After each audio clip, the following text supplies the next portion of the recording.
PYQ based on a chapter motion in a plane that was asked in CET 2024 for a projectile ratio of maximum height reached to the square of the time of flight is g, that is equal to 10 meter per second square. Option A 5:4, B 5:2, C 5:1 and D 10:1.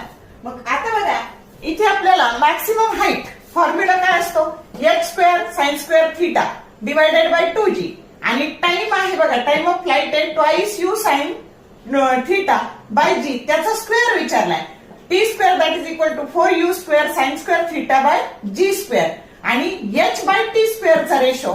मग हे लिहिले भागिले उलट गुणिले करून हे लिहिले, जे सेम आहेत ते कॅन्सल झाले. यू स्क्वेअर गेले, साइन स्क्वेअर थीटा गेले, एक जी गेलं आणि हे शिल्लक राहिलं 4 टू 8, जी बाय 8, जी ची व्हॅल्यू 10 घ्यायला लावली. 10 divided by 8 that is nothing but 5/4, की जो करेक्ट ऑप्शन ए आहे. तर आता तुम्ही याचा क्विक रिव्हिजनचा व्हिडिओ केलेला आहे सीईटी साठी, तो बघा, म्हणजे 20 मिनिटात तुमचा चॅप्टर होऊन जाईल.